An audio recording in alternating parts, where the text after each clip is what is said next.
Good evening, and welcome to this called meeting of the Northside Board of Trustees. Before calling this meeting to order, the board would like to take just a moment to briefly review some of the rules for conducting our meeting. The order of business for this meeting is set out in the agenda. The purpose of this meeting is to conduct board business, and for that reason, it is held in public. It is not a public forum. However, we do provide the opportunity for audience participation. If there is anyone here who would like to address the board during an agenda item, we ask that you please complete a sign-up sheet located at the entrance to this room. This is so we don't overlook anyone who would like to speak to the board. We will review the rules for addressing the board later in the meeting. Is there anyone here who would like to sign up to an agenda item that has not already done so?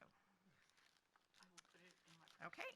This meeting will be officially called to order. Please stand and bow your heads as Trustee Corinne Saldana leads us in the invocation and pledges of allegiance. Almighty and merciful God, we ask your guidance and blessings upon this board, students, parents, patrons, teachers, and administrators as we are assembled here this evening in the common pursuit of this great nation's wealth, our children. Amen. Amen. I pledge allegiance to the flag of the United States of America and to the republic for which it stands, one nation, under God, indivisible, with liberty and justice for all. Honoring the Texas flag, I pledge allegiance to thee, Texas, one state under God, one and indivisible.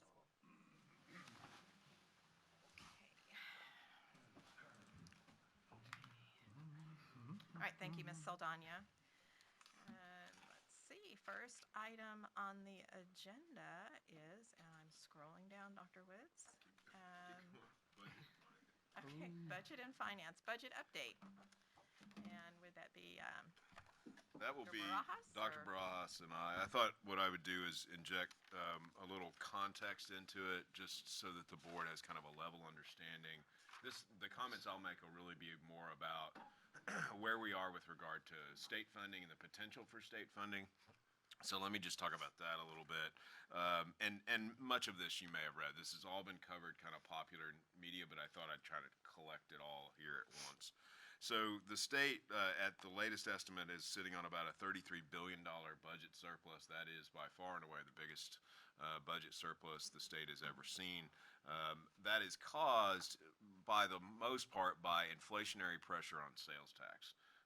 While inflation has been going up and thus prices have been going up, which raises sales tax revenue, it has not had a consequential slowdown in Texans' spending.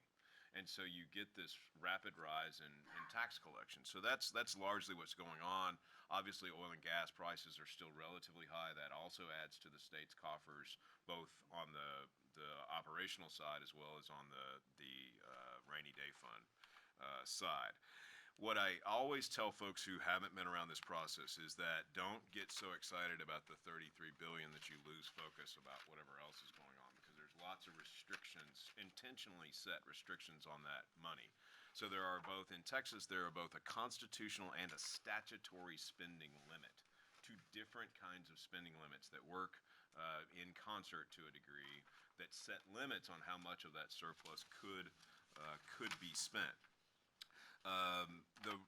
So that's one pot of money. The other pot of money that we talk about with some frequency is what's commonly known as the rainy day fund or the economic stabilization fund. It is also projected to be at a record high number, and if the statutory limits were strictly paid attention to, the rainy day fund would actually exceed its legal ability to grow. So you've got this interesting conundrum between the spending limits, and if all that money fell to the rainy day fund, they'd be out of compliance with their own law with regard to how big that fund is allowed to be. Wait and see that there's not some movement in that rainy day fund maximum. You've seen that leadership in the state have been strongly committed to property tax relief, and I don't think anybody, and certainly I won't take objection to that. I think the issue for school folks and for others who feel like inflationary pressures have really restricted their ability to operate effectively is how much of that surplus spending will go to property tax relief versus the other kind of needs that have been laid out. Just for the board's knowledge, the different folks have talked about the property tax relief in different ways. Some folks, primarily the Lieutenant Governor, have talked about a homestead exemption, increasing that up to say $70,000 is the number that he used. You'll recall the homestead exemption just went up in a vote by Texans not long ago. He's talking about going from what is now $40,000 to $70,000. That is obviously something that homeowners are particularly interested in, right? However, that does not appease property tax, for example, business folks, right? Because it's not doing them any good. So the other way that you hear property tax being talked about is through a compression of the maintenance and operations tax for public schools, right? So that's the other way you could get at that. That impacts not just homeowners, but all property taxpayers, corporate, commercial, and so forth.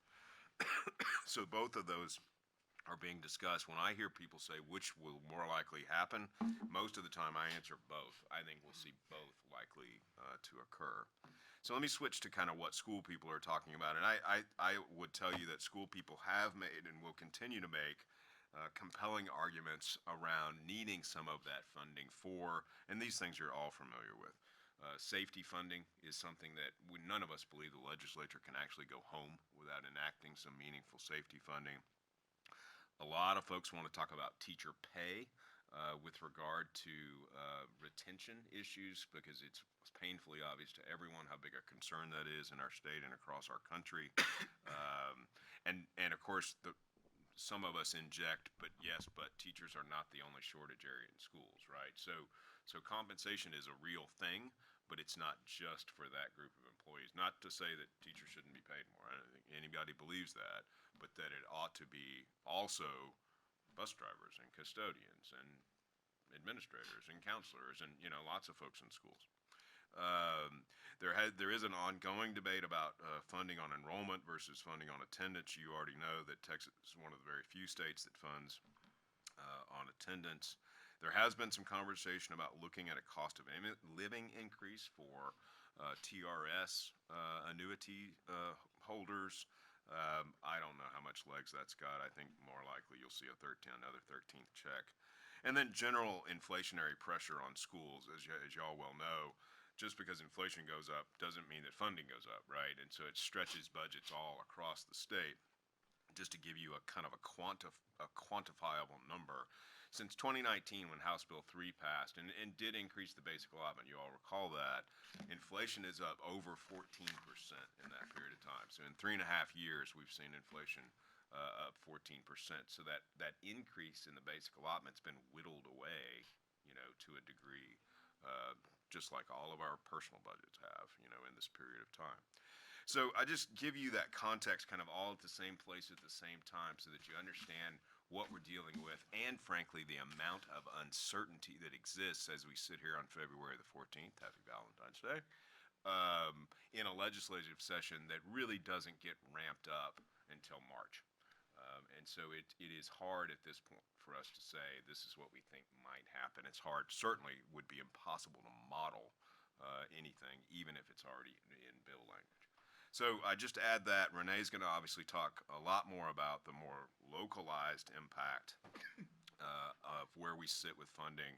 I'll stop and add some commentary there as well, but just wanted to give you a sense of where we are as a state. So questions on that before we get into more of the north side specific information? Anyone? So I have a question. So with the discussion about increasing homestead exemption, any talk about them making up that money to school districts that we would lose from that? Is that in the mix? I should have said that. So there is no bill yet that I've seen that talks specifically about if you increased homestead exemption, what would the details of it be? What we can say is what happened with schools in the increase from 25,000 to 40,000, which happened recently. We were held harmless on the M&O side. Renee, check me on this. Mm-hmm. And then bonds that were issued before a certain date were essentially held harmless. Bonds issued after that were not. But that's just because that's the way it happened last time doesn't hold them to that in the future, right? So I'm just saying that's what's happened recently, but you couldn't predict the future based on that. So we still need to keep watch. I have a real Dr. quick Harrell? question. Yeah, Dr. Woodson and Dr. Barajas, I'm trying to find the words when someone says, so you're advocating enrollment to fund school districts versus a daily average attendance.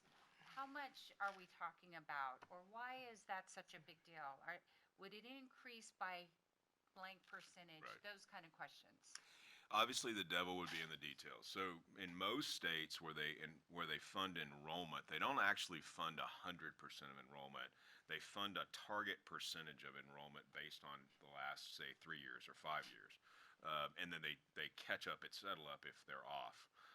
And so, in a lot of states, Dr. Harrell, that's 97% of kind of the last 3 years. And then if you end up over that and you show data that supports that, they owe you a little money at the end of what in Texas we call settle up. But that's, again, that the devil would be in the details of that, right? How much it would cost, how much it would benefit schools would very much be in what percentage number did you use and how much history are you looking at? Are you looking at COVID related history or even pre-COVID? So there's just a lot of details that would have to be ironed out in that. Most folks that we know who are really smart in this space say that the cost of moving from what we have now to a plan like that, like a lot of other states use, is about $7 billion for the biennium. It's a big fiscal note. Not to suggest that all these things aren't big fiscal notes, but that's a 7 billion. that's a big one. And do we know how that would impact Northside? So what of that billion? So to give you an example, so House Bill 3 injected $5 billion for public schools. This would be, call it 7, so slightly bigger impact than House Bill 3, which is good. Although a lot of the increase that we saw under House Bill 3 is largely bled away in the last 3.5 years just due to inflation.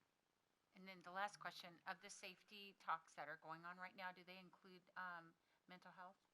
Yes and no. Depends on who you're having the conversation with. For some folks, definitely. For some folks, want a much larger allotment for securing buildings, and then a separate allotment for mental health. Those are interesting conversations. Others want to just mix it together and put it all in the same school safety allotment. Various dollar amounts are being discussed. I haven't heard any politician discuss anything less than $100 per student. Remember, it's $9.72 now, so that's a tenfold increase, obviously. But if you're trying to cover policing and school hardening and social and emotional and mental health, that's a big ask, even for a number that large. Okay. Anyone else? Ms. Saldana? Dr. Woods, that grant that they just announced for mental health that Bear County gave us, when we get a grant like that, does it have all of the information in it that says, this is a grant, we're only going to give it to you for X number of years? So if we hire people, we hire them like we did ESSER funds, only for this timeline, right? We don't hire them and then we're going to have to maintain it Right. once the money's gone. That would be true. However, what we actually did with those funds, and y'all kind of heard this story before, what we actually did with those funds, and of course you had to commit to what you were going to do with it before you could be a grantee, was stand up the mental health services for staff after hours. So we're actually not hiring folks with those dollars like we have with ESSER. We're offering that mental health support with our own people outside of school hours.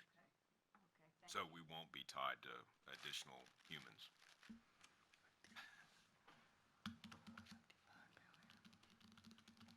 He's waiting. He's all excited. All right, here we go. Was that a drum roll? Yeah, We'll have a much more localized now conversation. Cracks me up. Well, little knowledge is dangerous. So if somebody knew what the basic allotment is, 6160, and you said, well, enrollment is 7,000 more, 8,000, 9,000 more than your ADA, that's about $55 million for us if we were funded on enrollment. But that's not how it's going to work. I can't see Northside getting $55 million if we go to enrollment. That would, and actually because of weighted funding, it will be probably 65 million. So we're not going to get 65 million. So all that Dr. Woods mentioned is a backdrop to we're starting to the development of a budget where we think we know the rules regarding school finance, but again, they may be changing between now and May, and perhaps with the specter of a special session. So we're building the budget under current law, and that's what we always do during legislative session. So, but we always start talking about the current budget just to kind of give you an update, very short update, where we are in 22, 23, and then we'll talk about 23, 24, and then show you where we're headed. So again, the adopted budget for this year was built on 93,000 average daily attendance, not enrollment, average daily attendance. And you'll see on the next slide where we actually are. Snapshot back in October, last Friday in October was at 102,000. Tax collections through February 13th were actually about 1% higher than we were the same time last year. So again, Northside taxpayers are paying their taxes. Which y'all remember during the kind of the height of the COVID scare, we really worried about that number. It has never wavered in all that time, and actually is coming in slightly higher now. Again, just to reiterate, than we saw a year ago. So Northside taxpayers pay it, the tax assessor collects it, and we get it. So we're okay there. And remember, 2/3 of our general fund budget is tax revenue. The state's never late on their state payments, by the way, unless it's a proration year. But that's not going to happen. So we're good from a revenue perspective, at least through now, through this time period. But ADA, so the first 3 6-week periods are over, and we have taken them cumulatively. So right now, again, as I said, we built a budget around 93,000 ADA, and through the third 6-week period, we are at 94,255.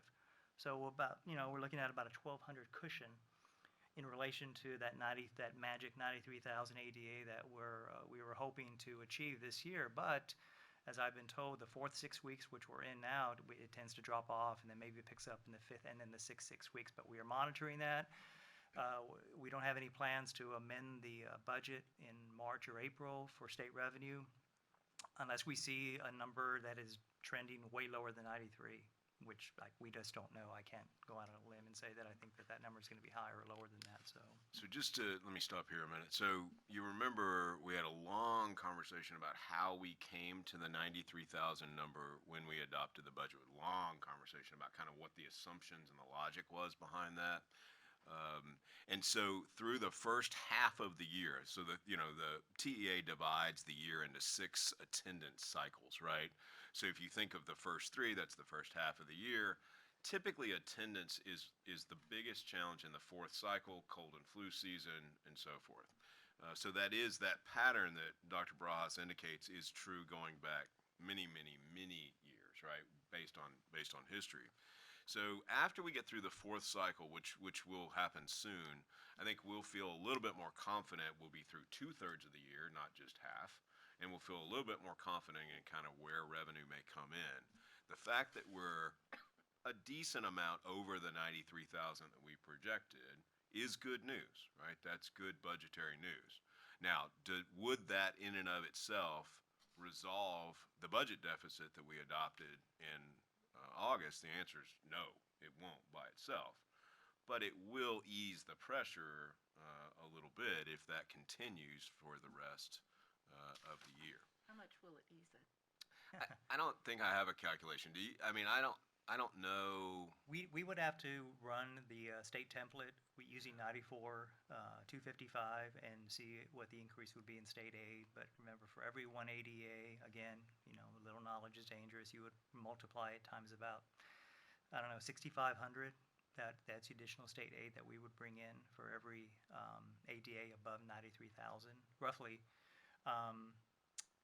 So yes, it would certainly eat away at the deficit, given the fact that the $61 million deficit was all predicated on 93,000 ADA. So that would certainly help, but not wipe it out completely. So yeah, we want to.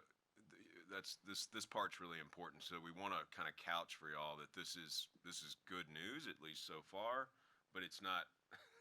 It's not a game changer, right? It doesn't zero it out. It just that it doesn't work that way. But so far, that's seemingly good news that we're over projection in this place. The fact that, so you've seen 2 pieces of good news so far with regard to the current budget. You've seen tax collections are coming in at or slightly better than they were before, and you've seen now this number around 1,250 ahead of kind of what we projected when we adopted a budget in August. Ms. Chumley? That's what I was. Yeah, it was just, That's Okay. what I can was you gonna ask. quantify it, right? So that's about 8.1 million. Or maybe 10-ish. Again, remember, ADA is weighted towards the individual Oh, and student, then remember? so So at 10 the million. number that Dr. Barajas gave you is an average, but remember, there's lots of details behind that, right? So it is a positive set of news, but doesn't solve all our problems forever either. Okay, so when will we start subtracting Yeah, these amend the budget, additions? right? When will we amend it where we will come to what our deficit is going to be for this year? Well, you won't know August. that until the very end. Right, but you'll know before August, Renee, what, yeah. what, We'll be able to project. I mean, we'll be able to predict, right, Yeah. before August, what you anticipate. Yes, we'll be looking at, in fact, this next slide looks at the other side of that coin, the budget coin, which is expenditures. Where are we trending on expenditures? So again, we looked at just one half, revenue coming in, but where are we trending with expenditures?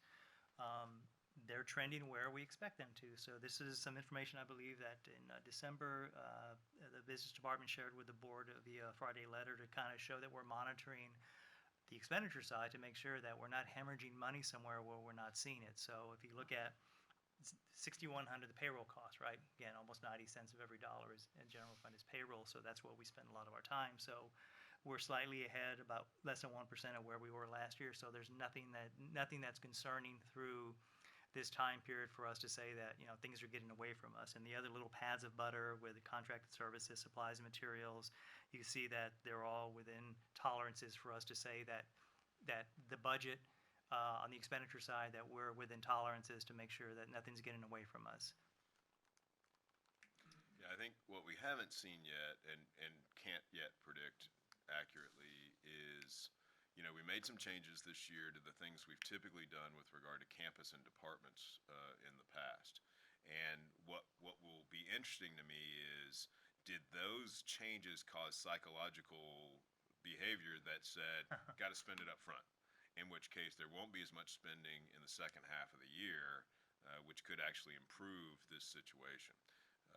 So what you've seen now is three pieces of news, two of which are good, one of which is at worst neutral. So you've got tax collections ahead, you've got ADA ahead, and you've got expenditures as expected. So not better than expected, but not worse either. So, so Brian, when you look at what some of the other districts do, and they talk about zero-based budgets, they talk about balanced budgets, and I know we've had that discussion, and it was explained that that's very hard to do when you don't know really what your numbers are going to be. Right. But then, if that's the case, how are other school districts being able to do that, and how do we move closer to that type of a budget versus one where we really aren't quite sure what our deficit spending is going to be? We keep maintaining a larger fund balance to make sure that we don't run into, a 2011 situation or worse, Right. 30 years ago when we started in the red. So, but I'm curious, when learning about other school district budgets, how are they able to do it, and how do we get closer to having more of a balanced budget? Well, it's very much a philosophical question, right, about how you budget, and you could do zero-based budgeting, in which case you say, okay, this is our estimate of revenue. We're only going to spend that money. Where are you going to cut from last year? I mean, that's what you do, right, is you decide, okay, what are we going to cut out? It's just interesting because, we have operated this way for so long Long as I've been here. and prior to you being No, here. no, long as prior I've to been you in the being- district. Yeah, I mean, we've always operated 31 that years, way. this is the way we've operated. And, you know, we've gone along having great faith that, you know, we're going to be fine, that we may start out here, but we end up here, and actually that I think there's a lot of people in the school district that actually understand, or at least they understand enough to say, don't spend money if you don't need to spend it, you know, but don't short children as well. But when you talk to other people about, you know, that's not like our number one concern in the school district, that's just interesting. This is the danger of trustees interviewing other superintendents. I wasn't It's saying. purely, Dr. Woods, I was not saying that. I get was it. not It's saying that. it's but purely philosophical. I can make you a solid argument for why that is a better way to go, and then, frankly, I would rather not take that side. I would rather take the side that we have taken in how we budget, where lots of years you put money into your savings account. Some years you take money out, you use it, and what it creates you is a flattening effect over time of programming for kids and pay for employees. So because you're able to put some excess in some years and pull that excess back in lean years, you create a flat effect for kids on programming, right? You're not cutting programs in a lean year. In a district where you're absolutely committed to zero-based budget, or any organization where you're committed to zero-based budget, it looks like this, right? In lean years, you cut or you lay people off. Ever heard of that in corporate America? And then in healthy years, you bring a bunch of people on, you add a bunch of when it gets programming, lean again, you cut again, or Yeah. you cut different stuff. No, I just, I don't know what my fellow trustees are feeling, but you know, we all kind of are looking at each other thinking, we've always done it this way, and we're not really concerned about it. Well, so it was and- just And if y'all want to change, for goodness sake, I will be gone and y'all can have that conversation. Brian, I'm not saying that, and I wasn't I going would to not. mention I would not anything change as it. to where that discussion came from either, Dr. Woods. It's pretty obvious, Well, I think. but still, but anyway, it was just curious, and so I was just curious Yeah. as to what it would take to get to that, because I completely agree. It is a philosophical conversation that you know, It's not a fiscal conversation, it's a philosophical conversation. on how you do. To me, it's more like how I run my own budget at home on a much smaller scale. Right. too.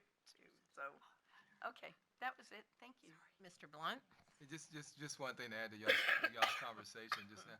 You know, the one time we did pay very close attention, and it's the difference now, is when our fund balance was not as healthy. Oh, Once absolutely. you got some latitude in your fund balance, you've got, you know. You've got the wiggle room, if you will, to make these kinds of calls. Yes, sir. That's been, as y'all well know, since Dr. Folks was here, since I've been here, this notion of let's not let the state or negative financial times dictate to us the programming we want to offer to our children. Well, Let's insulate ourselves against that, right? and that was kind of when, I get my years mixed up. Was it 2008 or 2011? 11 was the hard year, We- really hard I year. mean, we did things, but we had ending fund balance to help support us We did. so that we did not do RIFs, We cut a not to do Yeah, that. as y'all We recall, displaced a right. lot. We we cut a lot of positions through attrition, but we did not do a RIF, and we did not materially cut programs for kids because we reduced both expenditures, and used some fund balance to build up revenue, if you will, right? Right. Whereas in So- a zero-based budget, All you do is cut. would have gone here and we would have been doing RIFs. All you do is cut. Okay, so I've been studying that to make sure I understood Yeah. exactly what that difference was. What it does is, in the way we do it, you have the choice to either dip into your savings account to add to your revenue or cut your expenses. If you're a zero-based budget, and you really are, a lot of people say they are, then you're only working on one side of the house. True zero-based budgeting is extremely rare in public and private anywhere. Ms. Saldana? Dr. Woods, isn't it more difficult to do zero-based budgeting when you are as big as we are? Because we offer so many more programs which require more staffing? I wouldn't say it's more difficult. What I would say is you got to have people who, I mean, down to the line level, who get that no program is necessarily stable year to year. It's just a totally different way of thinking about teaching and learning than we've ever thought of, right? Pretty much when we implement a program, unless we find later that it's not effective for kids or really tough on teachers, we continue it, right? We find a way. You're essentially having to retrain the entire organization around, we know that you love X, whatever, STEM labs or fine arts or whatever it is, and in good times we'll keep it, but in lean times,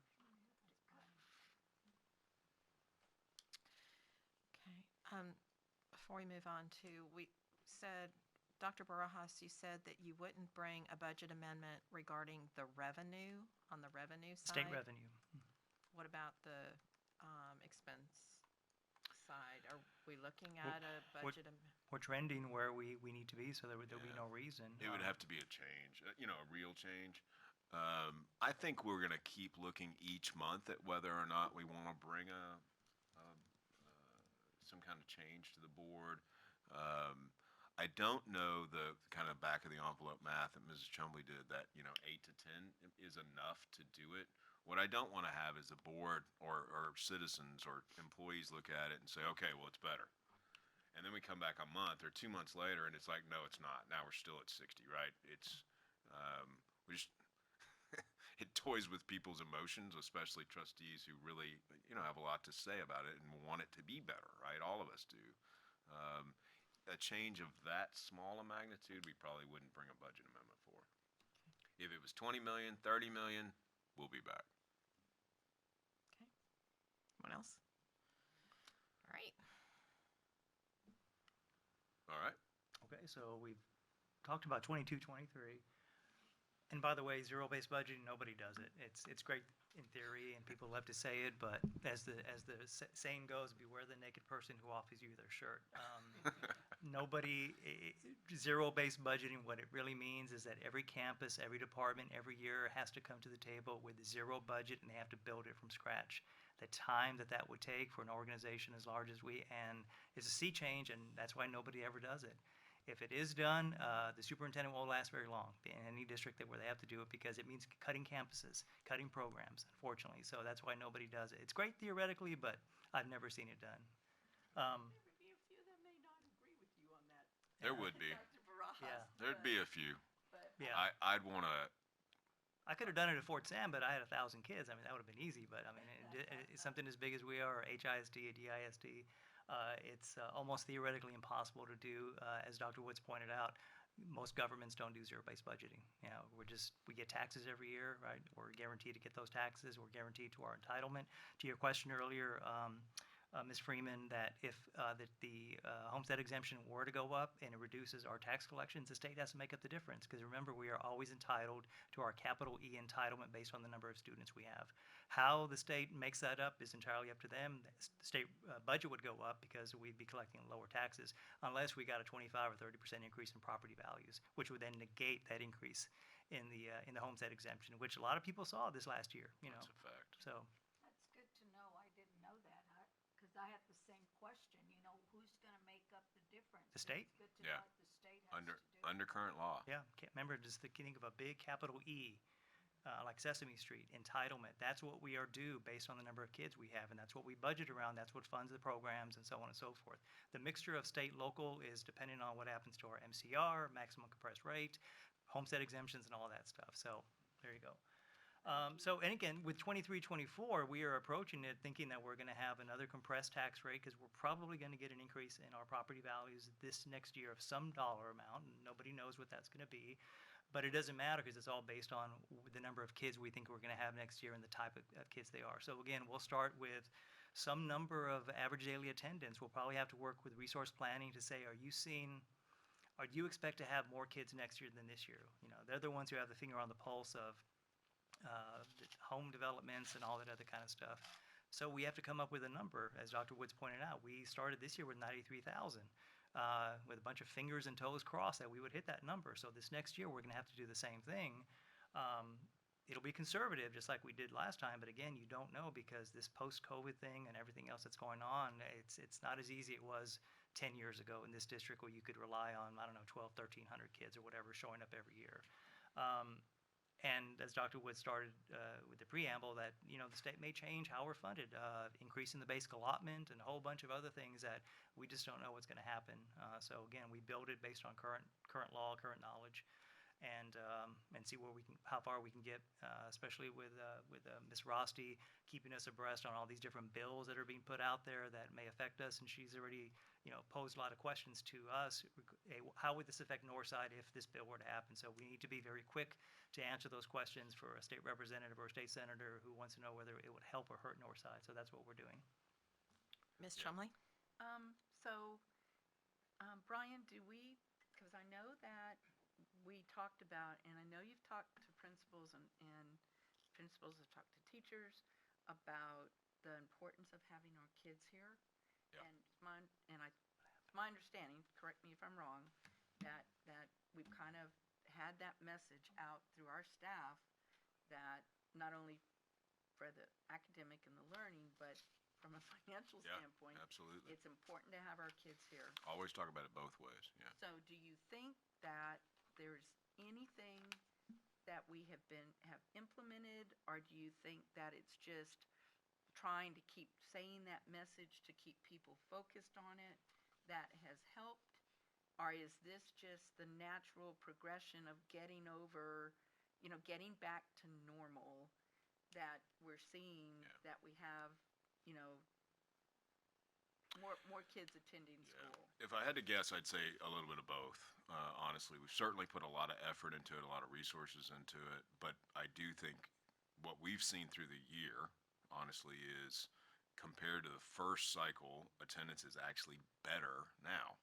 And what that says to me is it's becoming slowly becoming more of the norm, that it's an expectation that I go every day.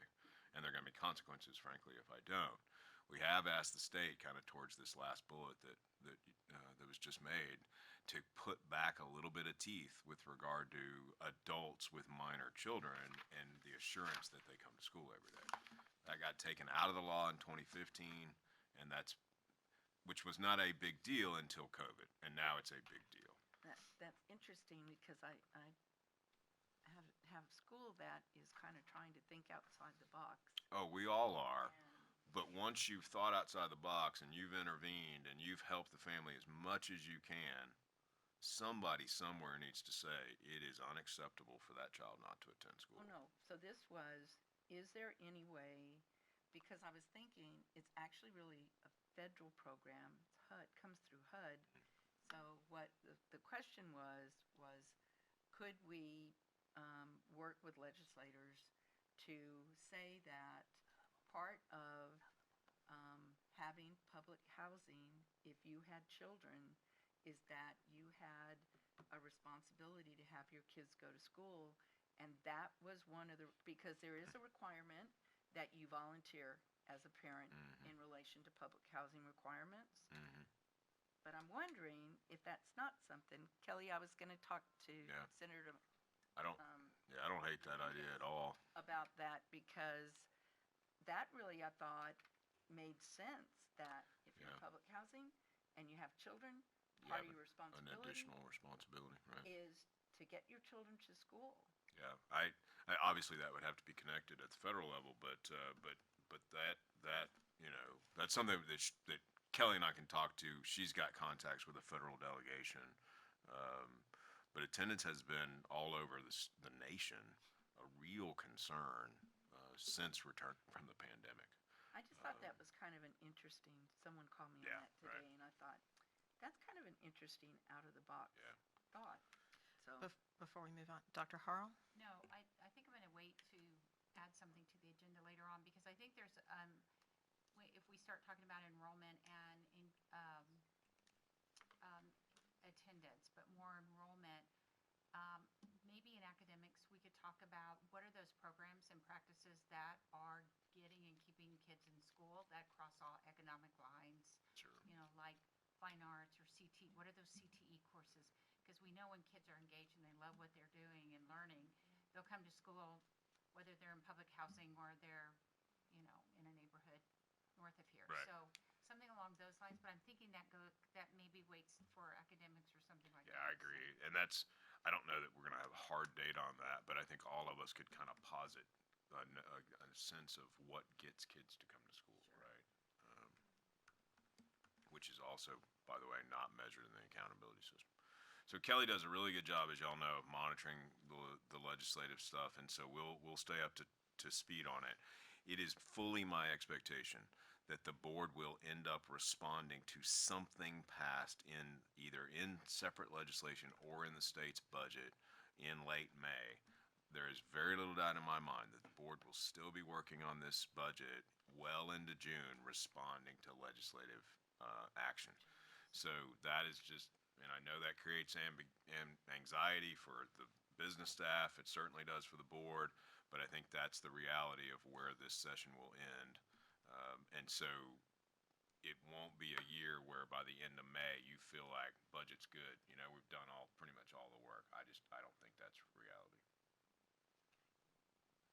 All right, calendar, and then we're gonna Okay, wrap calendar, up. Move that's on. it. So same calendar, we've made just a few adjustments. The compensation plan, you see it here and there, but again, whether or not we haven't really been discussing that big component of past year's budgets for this next year, because again, we're looking at, you know, whether or not any kind of compensation plan can be incorporated into this next year's budget, given the fact that we started the conversation talking about inflation. There are some things that are going to have to be incorporated into next year's budget as a result of inflation. Cost of fuel, cost of all the things that are being impacted by inflation, that we're going to have to monetize that and say, well, the base budget is going up by some dollar amount simply because these are things that we have no control over. And again, these conversations will continue all throughout the spring as other districts, as my colleague, Mr. Muir over there, is going to be hearing from his colleagues about, oh, we're doing a 2% raise for our teachers, and that starts to put the pressure on what is Northside going to do. So we'll be monitoring that throughout the remaining months until the budget is adopted sometime in August. Okay. Ms. Chumley, did you have Yeah, I anything? would just ask Renee, and I certainly understand what you're saying about the additional cost that's going to impact us, but before the budget just comes with this is what the compensation is, I would like for us to kind of have a conversation of if it was this, if it was that, if it was this, you know, not just that it comes to us at, I'll just say 2%. That we have the discussion within this calendar that says, okay, you know, if we were to do 3, if we were to do 4, if we were to take that market analysis and change it for these different areas where we're seeing below, this is what it's going to cost us. Or we see you know, just a flood of math teachers leaving us. You know, I would like to have us have a little bit more in-depth conversation about compensation before it is just presented to the board as this is what we're saying, 2%. I think that, To have that understanding, Brian, of yeah, I get what you're saying. why. I think that conversation you're likely waiting till after Memorial Day, literally, Okay. And just, because you would never have a conversation in an open meeting about, call it 3%, if you didn't think there was going to be revenue to support 3%, right? So you need you'd to wait. never have a conversation like that. Yeah. It sets expectations for people that cannot be met. And so you will literally, the board will be waiting on the budget to pass, which will happen around Memorial Day before you're having a conversation like that. okay. I just think that it's. Now, that said, the board doesn't adopt the budget till August anyway, so you've got the summer to have the Right. conversation. Typically, we like to tell folks what compensation is before that, but some legislative years we're not able to do it. This will be one.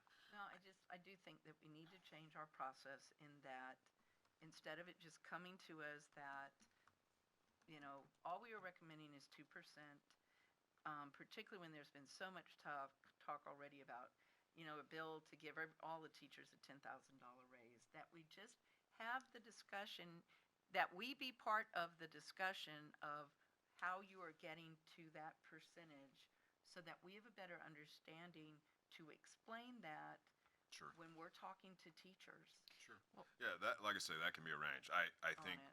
to be frank, I think that conversation will be with the next superintendent. Y'all will be having that conversation with somebody else, Right. Well, by just the time. But just, Dr. Barajas will be here. So True. just And all of his talented staff. to Oh, please, yeah. to please keep that in mind, if So, you would. but if we have that conversation before the next superintendent, I would like to include though too, it does need to come with a recommendation. Oh, And if we did this, then what else are we gonna cut on the backside? Because if we spend more in one place, then something else, when you build a budget, then something else has to give. So there has to be that, Unless you do more deficit spending, right? right? Ms. Saldana? If the state were to say that they were gonna give teachers, I know they're asking for 10 to 15,000. I don't believe that'll ever happen. But let's say that the state says that they're gonna give teachers 2,000. Does that mean that they would give us that money every year until the next session? Or how Doesn't would, have to mean that. how does that play into our Excuse budget? me. In the past, what has happened when the legislature has dictated a pay raise for, let's say, teachers, what's happened is they've funded it in the state's base budget going forward. So they've paid for it, on a go-forward basis. It would not have to be done that way, but just based on history, that's how it's been done.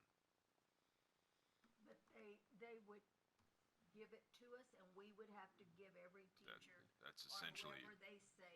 that's essentially how, it would be a flow-through. So the district would just flow the money through the pay scale to teachers. So it's the flow through. Okay. It would come as a part of state spending or state funding, but, it would go out the door, essentially that way. Okay. All right, seeing no more lights. Many more budget conversations to come. All right.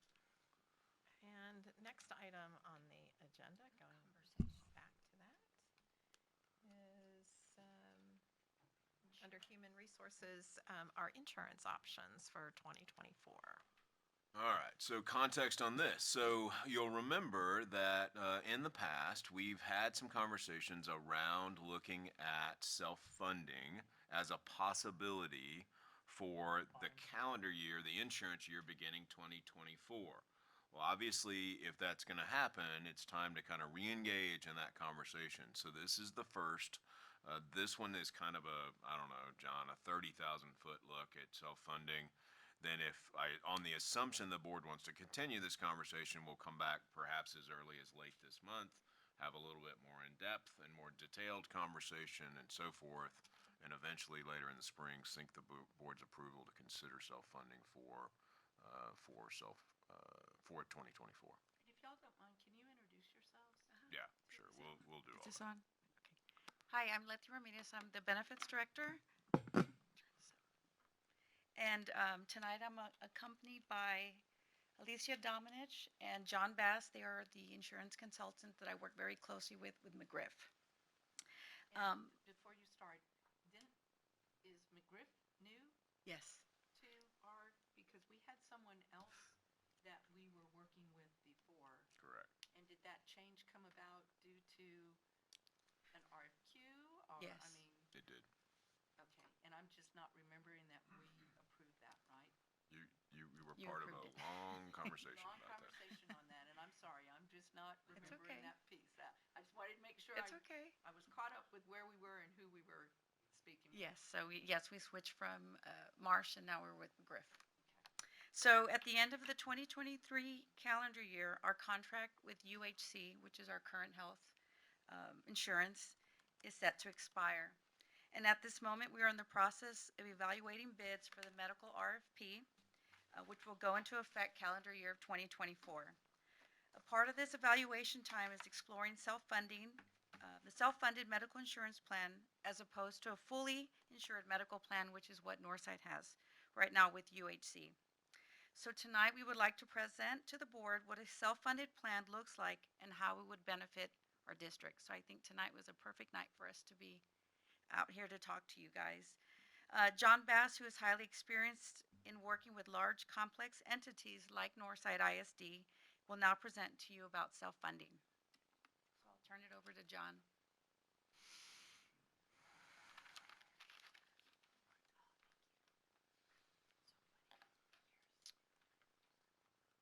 Good evening.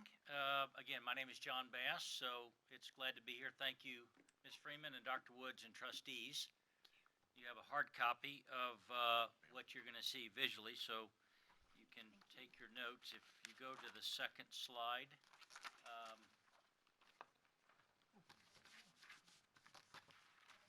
Would you mind? Thank you. So I'll do my best to be thorough but brief. Appreciate the brevity. Yes, and I'm going to speak more holistically about really funding. There'll be more opportunities for the district and the trustees to get into the specifics. But as Letty said, today Northside is a fully insured purchaser of health care for its employees and family members.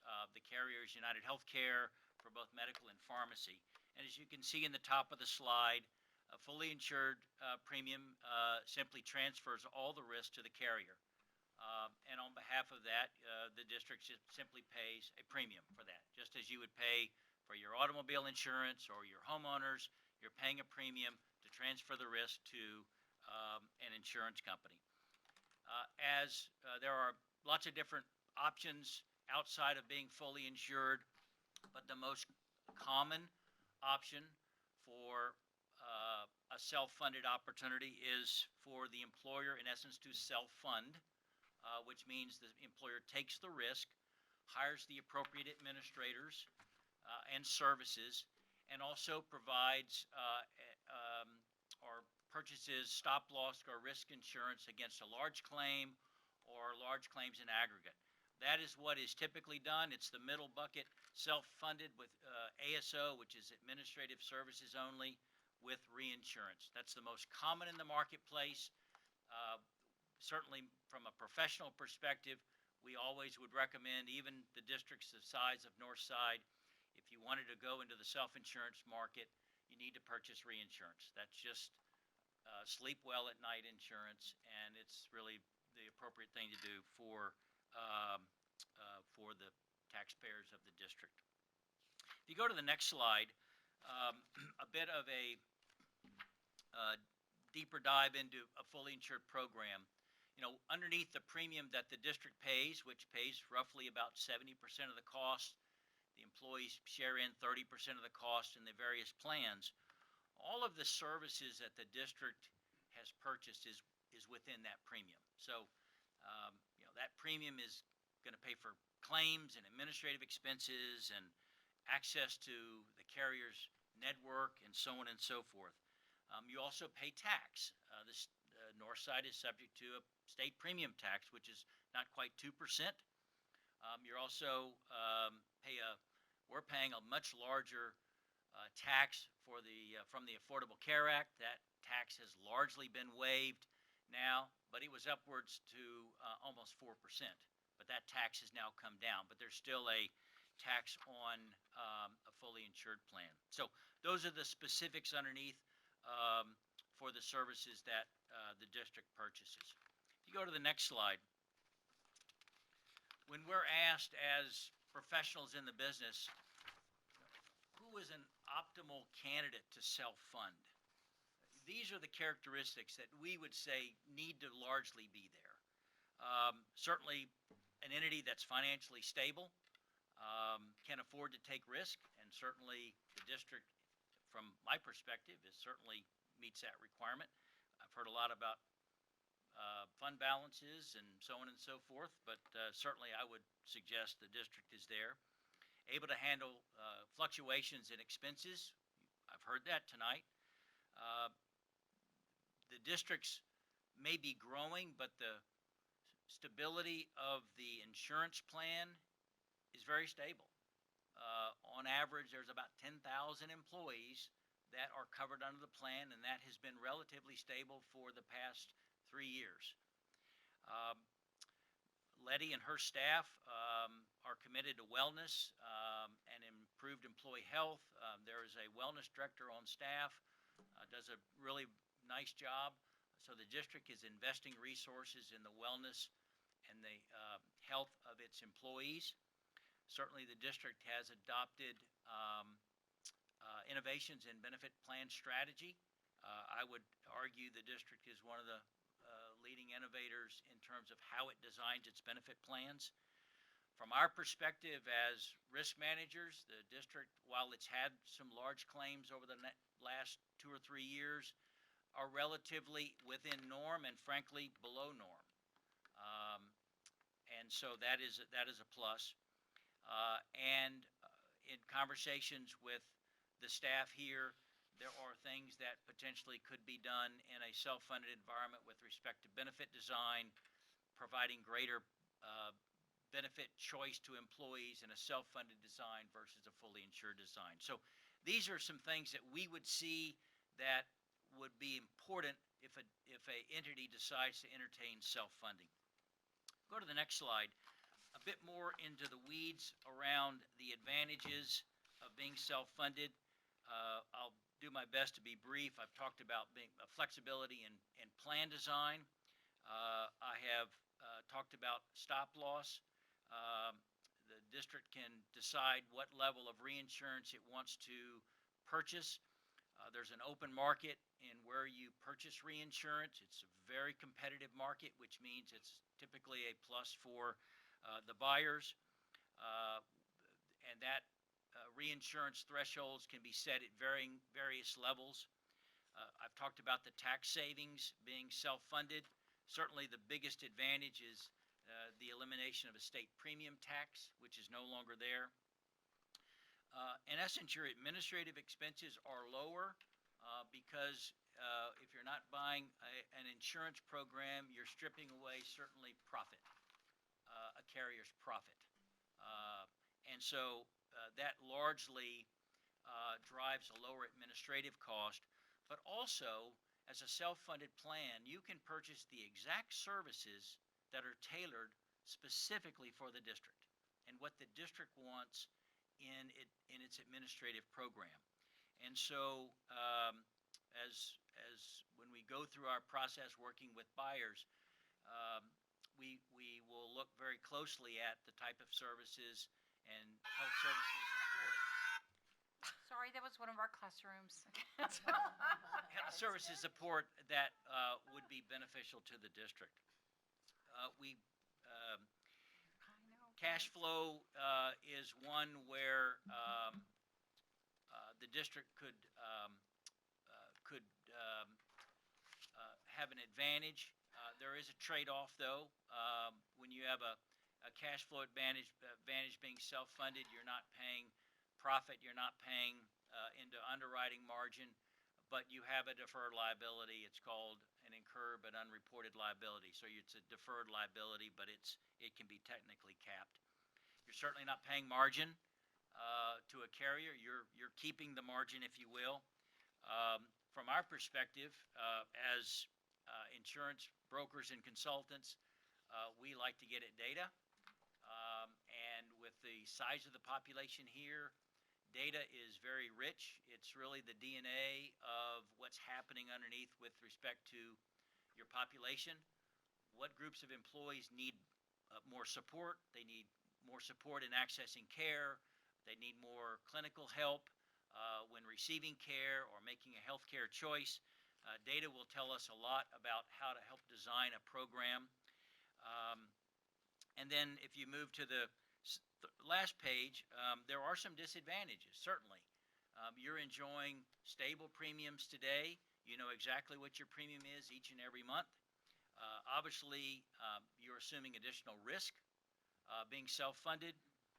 There are some other legal liabilities that are involved, but as a public entity, those are largely muted by the district's legal status.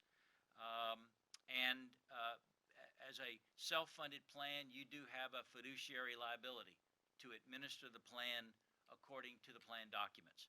But again, those can be overcome through clear guidance, a good administrator, and obviously a carrier who can take a claim fiduciary risk, which means they take the risk for administering the plan according to the plan document.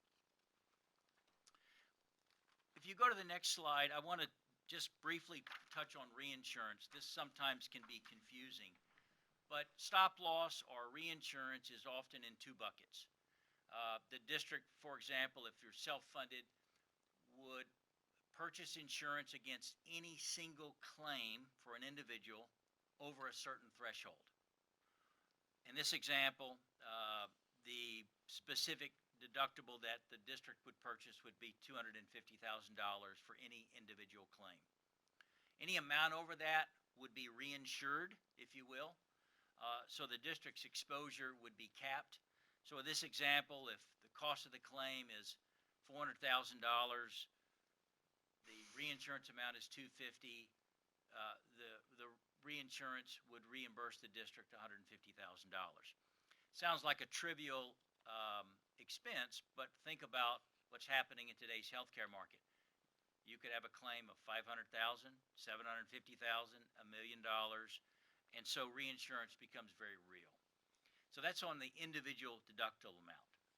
On the aggregate amount, if you go to the next page, that is protection against claims in aggregate going over a certain level. As I was talking to Letty and her team not too long ago, the opportunity for the claims for Northside to be to show high variance is possible but rare. And the reason being is the law of large numbers. The plan is very credible. The plan has shown great stability. And while it's important and we would recommend, if you did go self-funded, to purchase aggregate stop-loss insurance, it's relatively inexpensive. It's highly unlikely the district would ever see that type of claim fluctuation. It's much more likely with a smaller employer, maybe 500 employees, you could see some very large fluctuations in claim expense. So the next page, as Letty said, there's an RFP that is out today. Carriers are going through their bidding process. So the question really for the district is, where would savings materialize? I mentioned a couple of them, but I put them in 5 buckets today. Lower overall administrative costs. There is a relatively significant difference in your administrative expense for going self-funded. Talked about removal of most tax. There is an ACA tax that roughly is $2.75 per employee for the year, which is about $60,000, but that's nominal compared to state premium tax, which would be roughly $2 million today. You gain control of your pharmacy pricing. Pharmacy pricing and pharmacy benefit management services is a very opaque business in today's world, but McGriff understands pharmacy pricing. We have pharmacy consultants on staff. We understand how PBMs price their business, and we strongly believe that the district would receive significant adjustments in pharmacy pricing. There'll be some changes in how claims are financed, how they're paid for. That's a little bit nuanced, but there are services in which if the district decided to go self-funded, some claims would be paid on a fee-for-service basis versus capitation, resulting in savings to the district. But the biggest reason, and that at least we see plan sponsors deciding to go self-funded, is a carrier sets a projected expense for claims, but those claims never materialize. And so that delta, the difference between your projected claims and the actual claims is what is called underwriting margin.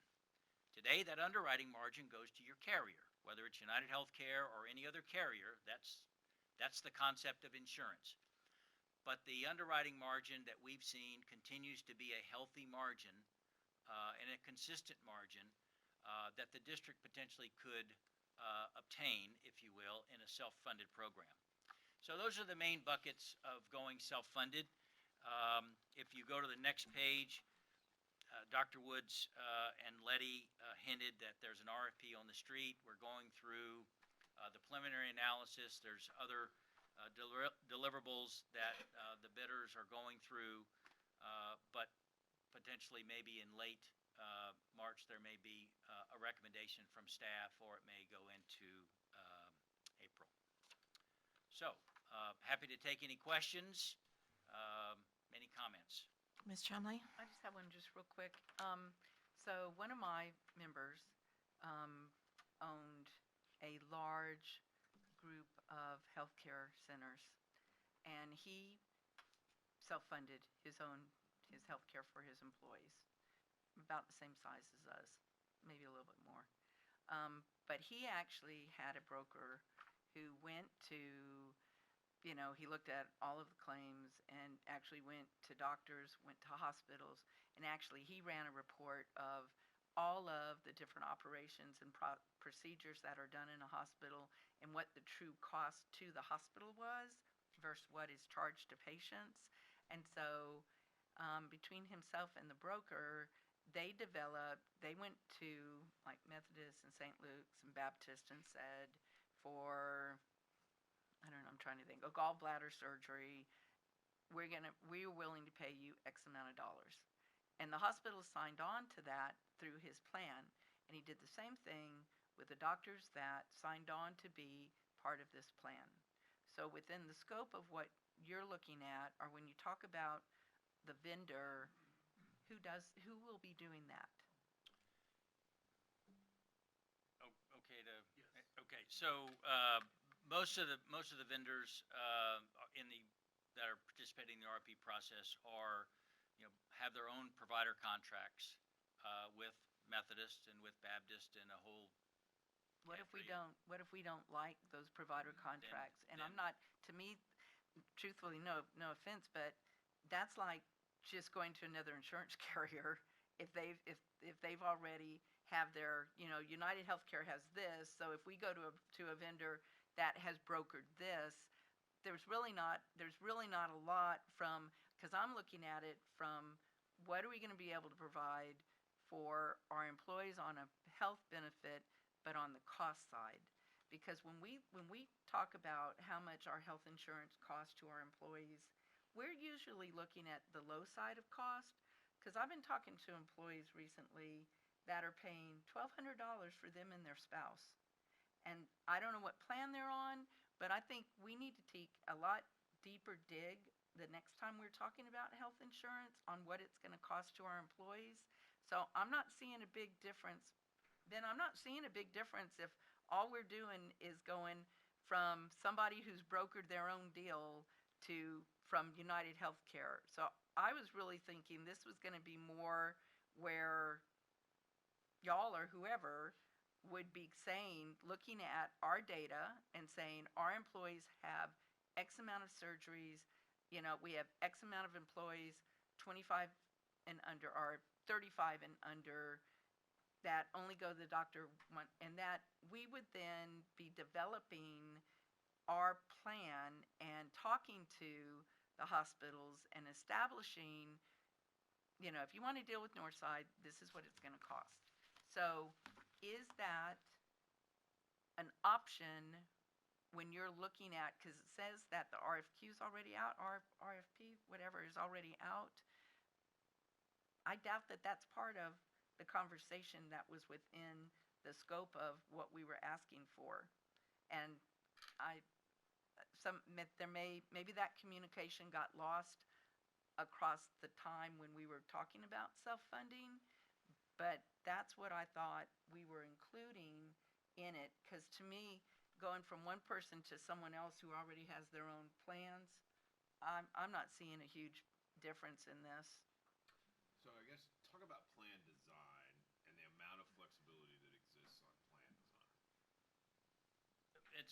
thank you for your question, because I think it was a point that I did not make, I think, clearly. Plan design and how the district shapes its plan design very much is in the scope of the district if you're self-funded. In addition, contribution formulas and how much you charge the employees is very much in your scope. Now, obviously, you would want to charge enough in order to run the plan and to keep the plan budget neutral. But how much you would charge your employees for care, the plan design scenarios, offering stronger benefits with certain plans and others, that's very much in the district's control. What about doctors that participate in our plan? There is not one employer in San Antonio that I'm aware of that negotiates directly with hospitals and does not use a third-party contractor such as United Healthcare, Aetna, or Blue Cross. None of your large employers in San Antonio. And the reason being is that the district, such as Northside, or frankly any employer, has employees spread out all over San Antonio, all over the greater metropolitan area, and we help the district analyze the cost structure of the various provider networks using the data that we received along with our actuarial support. And we can benchmark whether that is a price that is consistent and fair in the marketplace. So that's something that we will do. I'm not sure the district wants to negotiate all of its contracts directly with hospital systems and with the thousands of physicians that are being used today by Northside employees and their families. That's a major task. It's certainly doable. Certainly, if that's what the district wants to do, it's certainly doable. But I would think the district would rely on one of the major carriers for the administrative services as well as their network contracts. And we have full transparency in those network contracts, by the way. McGriff does. We know exactly what it is, and that's part of our job when we go through our analysis. But in the reality is that those companies are good at what they do. They're good at negotiating with Methodist, which is HCA, Baptist, which is Tenet, Christus, which is the Christus system, and so on and so forth. And if there are any issues that we see irregular in any of our clients, we will certainly, because we have the information, we will certainly ask those pointed questions. We do have clients that have specific facilities or specific clinics that they have set up for employees to go to, such as an on-site or a near-site clinic. The district is very large, spread out. I don't know how many square miles the district is, but it's a lot. 355. Let me ask you a little So less. it would be challenging for that, but there are options, I guess. Let me ask a little less granular question, John. So let's say that we decided, or the board decided, they wanted to offer a plan, in order to mitigate cost, they wanted to offer a plan that allowed an employee to access one hospital system, period. Right? So I don't just jump from hospital system to hospital system. Our data indicates that one system serves the vast majority of our employees. So let's say that we said we want to, based on cost analysis and all of that, we think this is the best deal for the dollar. Our employees seem comfortable with that system. So we want to offer a relatively low-cost plan that restricts folks to that system. I assume that something like that is doable. Yes. Okay. Yes. So I think there's steps between where we are today, where we have virtually no say, and where you are, which is where they have this real granular say. I think it's a shade of gray somewhere in between that does mitigate cost, right? That we could eventually lead to. Oh yeah, I think so. As you get where we negotiate more of our own. As the people who work for Letty and the administrators we hire, as that knowledge builds over time, I think you're right. I think if we see employees using whatever it is, and what's like, what are the 24-hour places called? Not a hospital, but Oh, the urgent urgent care. Thank you. Sorry.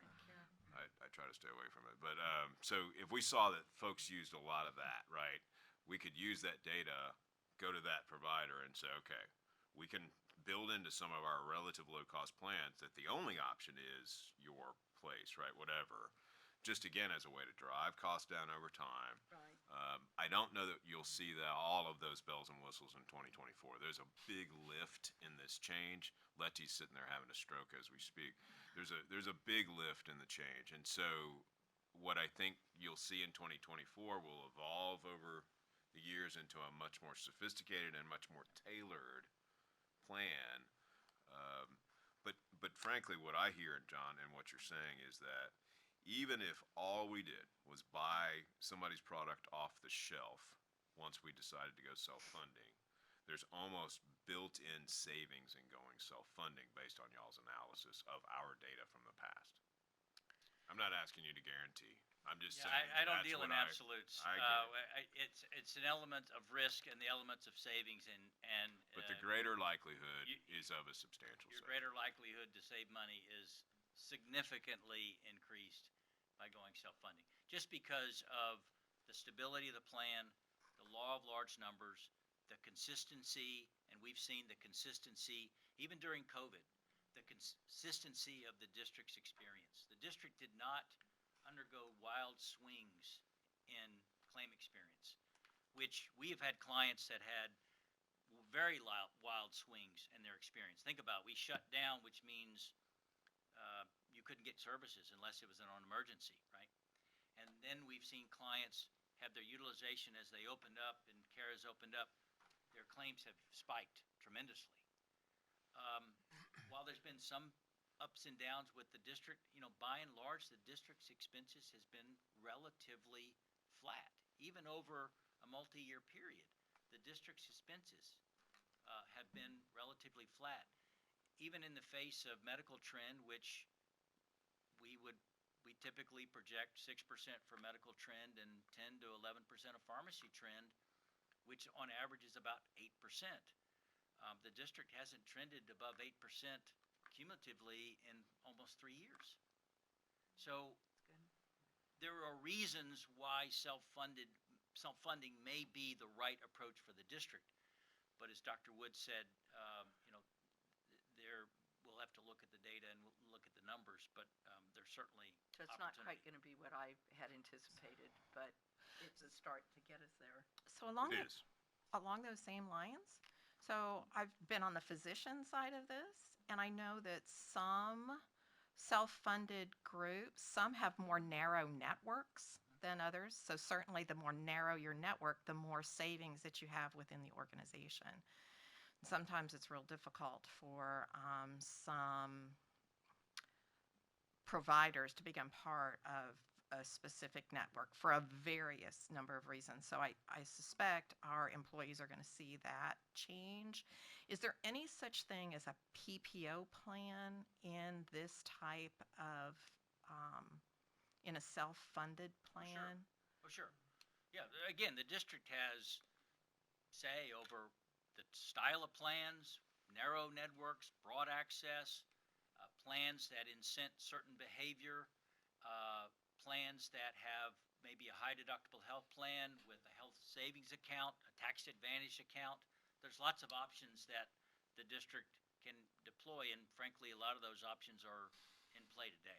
They're just under a fully insured arrangement. Yeah. Right. We offer all those things now. Mr. Blunt? Yeah, I think, you get discussions on the board, you're definitely concerned about employees, and that's going to be the priority. But I have a sort of a different question to try to understand the context of that. It's almost follow what Dr. Woods was stating.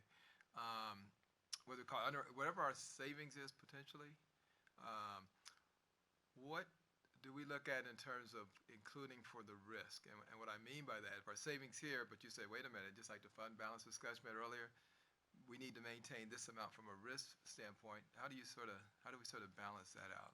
Well, from an actuarial perspective, we can determine what your expected liability is in the plan year. We can help you with what is called your incurred but unreported claims. That's the reserve estimate. That would be in Dr. Barajas's area. So we can account for the various liabilities. Right. And we can help you manage the risk and determine the right reinsurance level for the district to accept some risk by going self-funded, but not too much risk to where the plan expenses somehow don't materialize.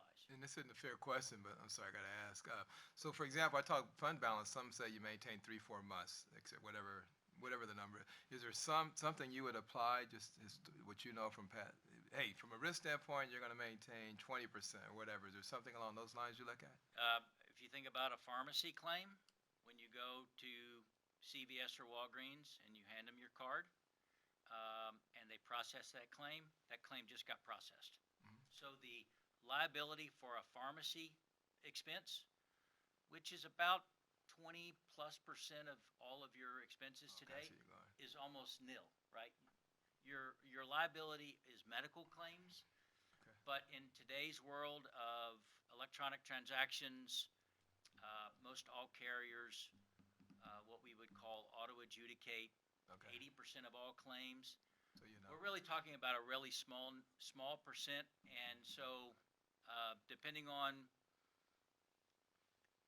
your reserve level will depend upon your claim administrator, how quick that they pay, Okay. your historical lag, but typically a month and a half of claims Okay, thanks. on average. You got there. That's good.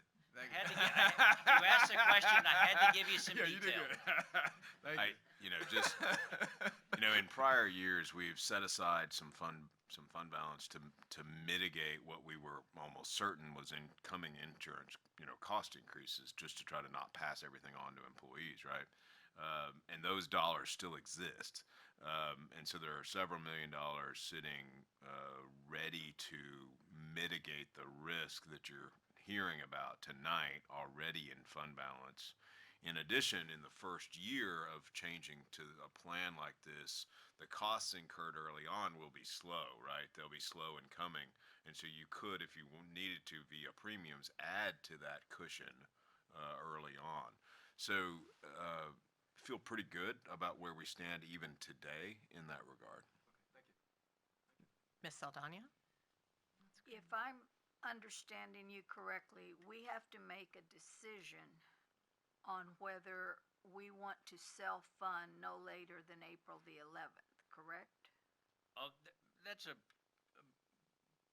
not a hard and fast, but that's our recommendation is Okay, probably so- sometime around April would be a So optimal. how, since we haven't put our plan together, how are we gonna know by April the 11th if we tell you, yes, we wanna self-fund, but we don't even have a plan in front of us to look at and say, here's what we have now, this is what it would be like. So if we say yes to this, for how many years are we saying yes? Is this every year it comes back, and if we don't like it, we say forget it, we're going back with United Healthcare, or how is that gonna work? Because I'm a little concerned about saying, yeah, we're gonna self-fund, but we don't have any details on what it's gonna cost us in comparison to what we're paying right now. So a couple of questions I heard. So number one, if you use your current set of plans, that's your baseline. So we know what your claims are going to be, and as Dr. Woods said, one opportunity is to sort of keep everything the same, and simply we've changed the funding. So we know where the expenses would be. But there would be an opportunity for the district to strategically maybe make some changes for '24 that enhances benefits or helps employees in a certain area. So that's your baseline of understanding really costs for 2024. And back to my earlier point, we have a pretty good handle on your claim experience. and our underwriting and our actuary teams can pretty much peg the number within a small degree of margin, just simply the law of large numbers. Going forward, obviously, part of the process of going self-funded and part of this is understanding the risk and being able to plan for the risk. That's part of our job, working with Letty and Ben and team, um, performing claim projections and making sure that we are within budgets. So that is a process that is ongoing with really all employers who are self-funded. But at any time, you always could go back to a fully insured contract. There's no reason why you could not. It's still technically still a year to year, just like health insurance always has been. This will be a substantial amount of change management, and so flipping back and forth is not ideal.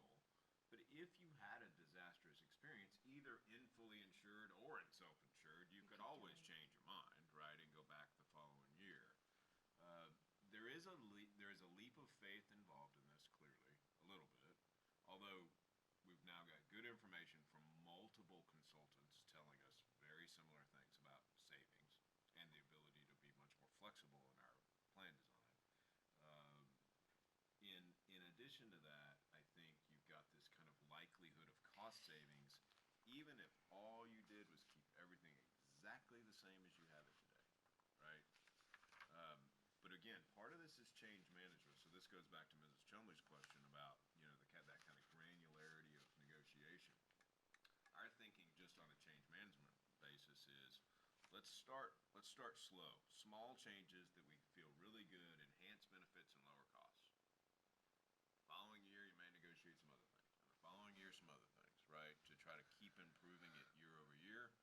But we don't want this to be a major shock to the system for employees. What we hope is we can go with something relatively similar. We lower our costs, we pass those savings on to To the employee. and keep making it better year over year. And we would be responsible for it, or will McGriff be the one that would be working with us? We hire a plan administrator who runs the plan. Okay. That's part of what we're paying for. That's the vendor, I guess, right? Correct. Mhm. That's the vendor. Yep, your medical administrator and such, yes. I agree with you, Corinne. It seems to me like we're putting the cart before the horse in relation to this approval process.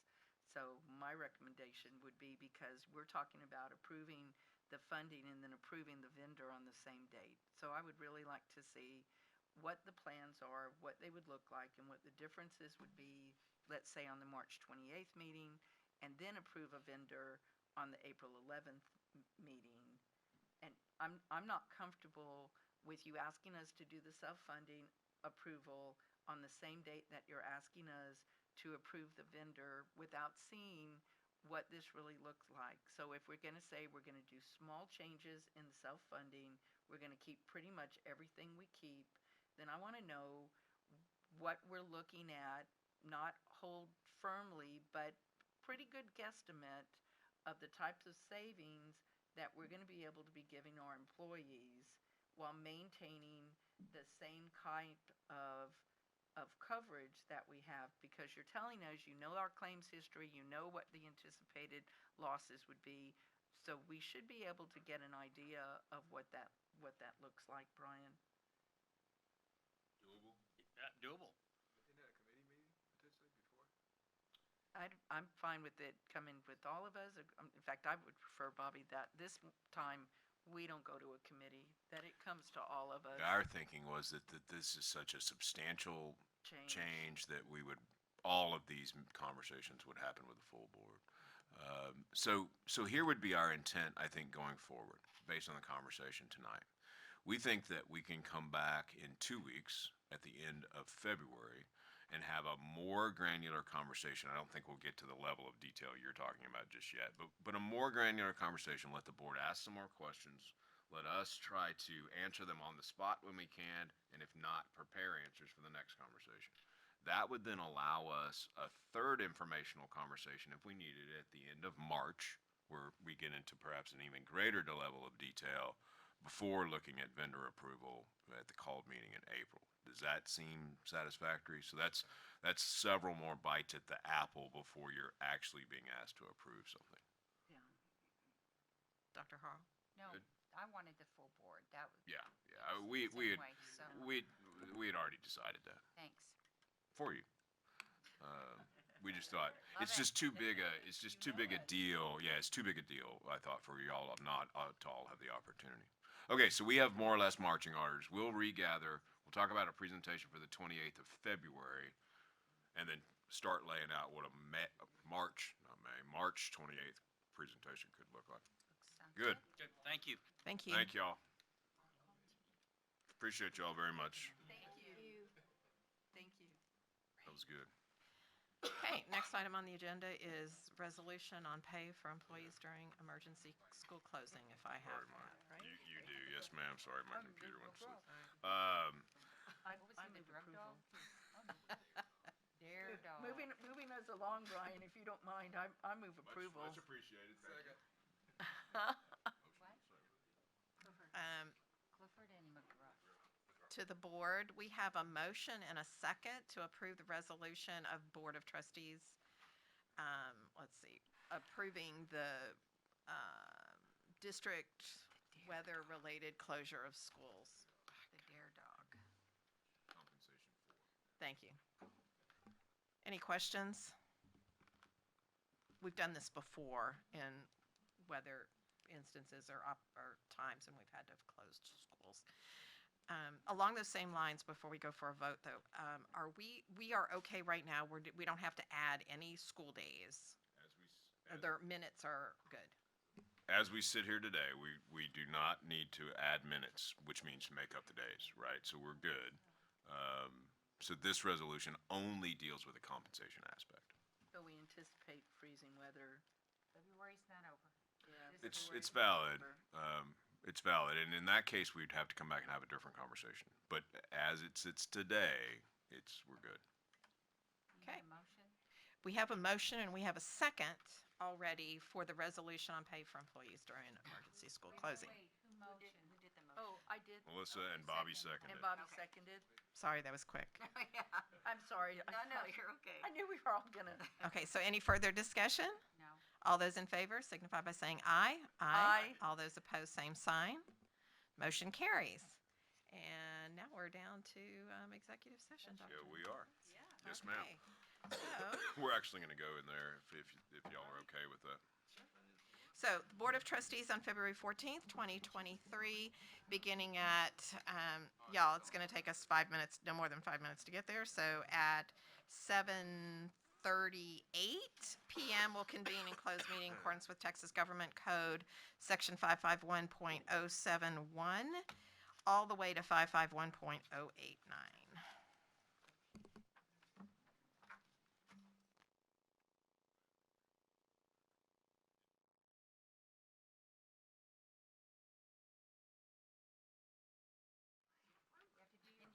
Whatever her word. You have to do your R. Okay, ready? How do you say stinger? The Board of Trustees on February 14th, 2023, beginning at 8:06 p.m., will convene an open meeting. Is there a motion? IV on that. Can we do that? Is there a motion? I move that we adjourn the meeting. Oh, I move that we accept the positions as presented in executive session. Sorry. Okay, we have a motion and a second to approve the meetings as, the appointments as discussed in executive session. All those in favor, please signify by saying aye. Aye. All those opposed, same sign. Motion carries, and unless there's any objection, the board ended its meeting will end its meeting at 8:07 p.m. on February 14th, 2023.